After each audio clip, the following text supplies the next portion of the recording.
ክቡር ዶክተር አብይ አህመድ የኢፌዴሪ ጠቅላይ ሚኒስትር፣ ክብርት ቀዳማይ እመቤት ዝናሽ ታያቸው፣ ክቡር አቶ አወል አርባ የአፋር ብሔራዊ ክልላዊ መንግስት ርዕሰ መስተዳድር፣ የተከበራችሁ ከፍተኛ የመንግስት ኃላፊዎች፣ የተከበራችሁ የእምነት አባቶች እና የሀገር ሽማግሌዎች፣ በቅድሚያ በክቡር ጠቅላይ ሚኒስትራችን ዶክተር አብይ አህመድ አነሳሽነት በአገር አቀፍ ደረጃ ከሚተገበረው ከገበታ ለትውልድ ፕሮጀክት መካከል አንዱ ከሆነው ኒኢሌ ፓልም ዘመናዊ ሎጅ በይፋ ለማስመረቅ ለታደማችሁ በሙሉ እንኳን ደህና መጣችሁ፣ እንኳን ደስ አላችሁ ለማለት እወዳለሁ።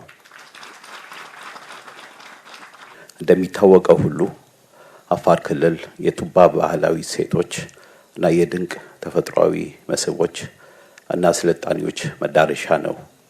አፋር የቀደምት ፍጥረት መገኛ፣ የዓለም አስደናቂ ስፍራ ነው። ከነዚህ ድንቅ እና ልዩ የተፈጥሮ ስጦታዎች በዘመናዊ መልክ ለማሳየት እንዲያስችል በክቡር ጠቅላይ ሚኒስትራችን ዶክተር አብይ አህመድ ሀሳብ አመንጭነት የተገነባውን እና በገበታ ለትውልድ የተቀናጀ የቱሪስት መዳረሻ አንዱ አካል የሆነውን የኒኢሌ ፓልም ሎጅ ግንባታ በዛሬው ዕለት እናስመርቃለን።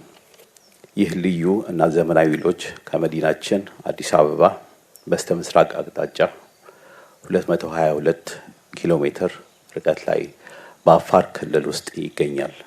ፕሮጀክቱ 138 ሄክታር መሬት ላይ ያረፈ ሲሆን የፍል ውሃ ምንጮች እና የዘንባባ ዛፎች የአካባቢው ልዩ መገለጫዎች ናቸው።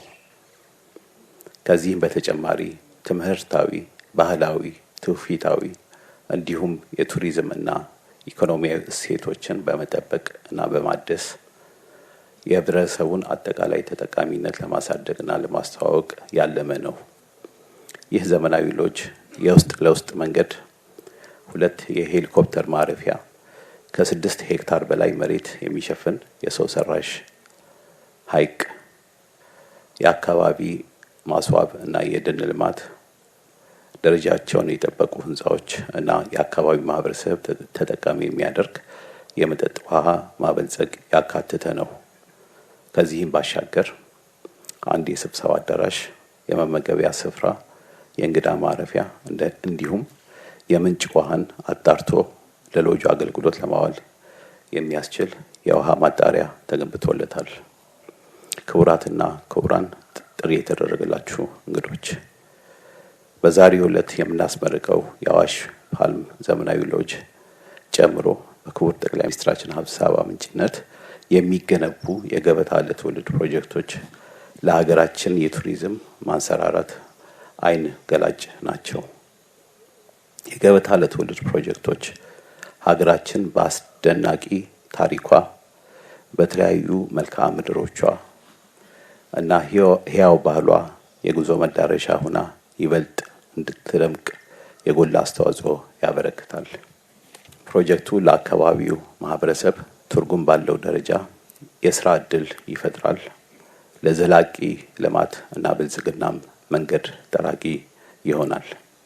ክቡራትና ክቡራን፣ ጥሪ የተደረገላችሁ እንግዶች፣ በዚሁ አጋጣሚ በዚህ ሀገራችን የቱሪዝም ሴክተር ከፍ ወዳለ ምዕራፍ በሚያሸጋግረው ለዚህ ፕሮጀክት በስኬት መጠናቀቅ ክቡር ጠቅላይ ሚኒስትር ዶክተር አብይ አህመድ ላደረጉት ከፍተኛ ክትትልና ድጋፍ የላቀ ምስጋና አቀርባለሁ።